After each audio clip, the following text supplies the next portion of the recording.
this Tell Luca to go outside and you know what. is one of my proudest moments of Do you know who I am? my entire career. This scene. The scene actually the speech, the Sicilian speech came about in real life through two friends. One was a kind of badass older black guy that was kind of like there's my mom, and then her best friend was a woman named Jackie, and she was black, and she was like my second mom, kind of, through my entire childhood and teenage years.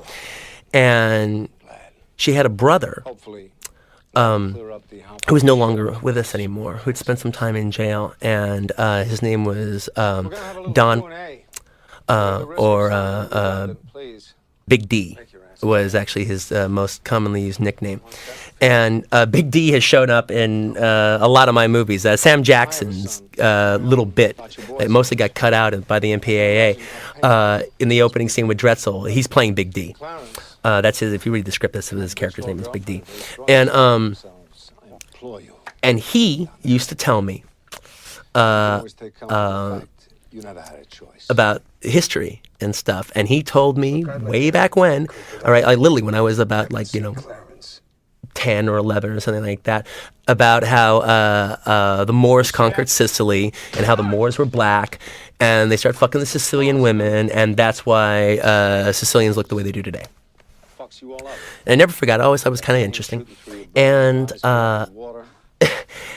and then I have, then say, cut to years later, I'm like 23, 24.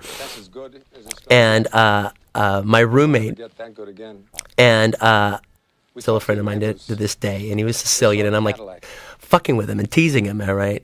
And I do completely impromptu the Sicilian speech in this movie for the first time. And when I finished it, I was like, hey, that's a good scene, that's a good speech, okay, note to myself, remember that. And so writing True Romance, and this wasn't me even trying to plug it in, it just kind of naturally worked. So I wrote it, and I was pretty happy with it. And now, I think this scene, I think a case could be made that this scene is almost too good. All right, it's every once in a while it might not be the best thing to have like the best scene in the movie happen, before the midway point. All right, actually, I would actually say most other movies probably couldn't even survive a scene like this, because this scene would just be so much better than anything else in the movie that, you'd want to go home after the scene was over. True Romance is so much fun and lively in the way, and the actors are so good in it and everything, that actually the movie survives the scene, all right? And you know what I'm talking about if you've ever watched a movie and it has this great scene and you kind of know you're never going to see a scene that good again. All right, True Romance actually, the fact that True Romance can survive this scene is actually a testament to Tony and the actors in the film. But when I'm saying about how good I think this scene is, I'm not talking about me really. This is like just a completely beautiful, I think, four-way ensemble between what I wrote, the way Christopher Walken played it, the way Dennis Hopper played it, and the way Tony Scott directed it. I think it's just a four-man thing, and was wild, except for the little. They have one little improv in the scene when Dennis Hopper says, you're part eggplant. And then Christopher Walken says, well, you're a cantaloupe. All right. That was a little improv bit. But aside from that, everything they said in the scene was scripted. So much so that, Christopher Walken has so much dialogue in this. And I almost got embarrassed the first time I saw the scene. I almost got embarrassed because he memorized every line, every single little tiny word he said, and he said perfectly.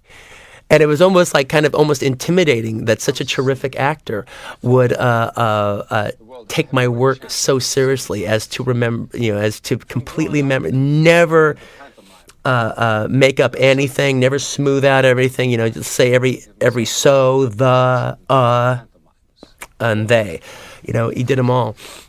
And it was quite terrific. And I really think that this scene could and should be put in a time capsule as far as like just great acting. All right, if you want to just see great actors being great, then this is the scene. And you know what? I think I'm going to stop talking and put these headphones back on and just listen to it for the rest of the scene. That's why. Now, if you want to see, Blonde hair, blue eyes became. if you want to do a little history perspective on this,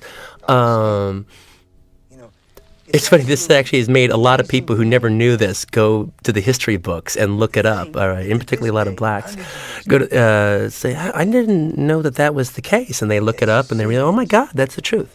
And actually, it was even kind of funny because I wasn't in the room, unfortunately, but when True Romance came out on video, my mom and Jackie and Big D watched it in their living room, and Big D hadn't seen it at the theaters.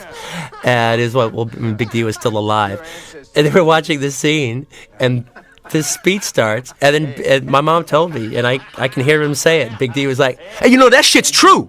Yeah, I told Quentin that shit. I told Quentin that shit when he's just a little bitty boy. He's like 11 years old. I remember telling him that shit, but that shit's true. I'm glad that shit's out there. People should know that shit." Big D, wherever you are right now, God fucking bless you.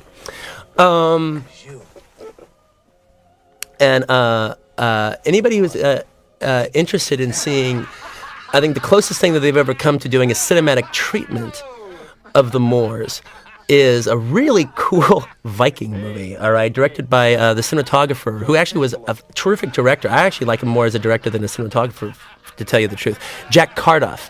And he did a movie called The Long Ships. And in it depicts the Viking War, the Vikings fighting the Muslim Moors, all right? And Richard Widmark plays the leader of the Vikings, and Sidney Poitier plays the leader of the Moors. And Sidney Poitier is the bomb in the movie. He is so terrific in it. It's so great. So that's really the only completely full-on movie version that kind of shows the Moors, all right? And also in the film, in that movie, The Long Ships, it's also very interesting, is Sidney Poitier's wife is played by the Italian actress Rosanna Scafino. And so, like, literally, he's got a Sicilian wife in the movie. So, if you want to take this, this history lesson just one step back, then look at Jack Cardiff's The Long Ship, starring Sidney Poitier and Richard Widmark.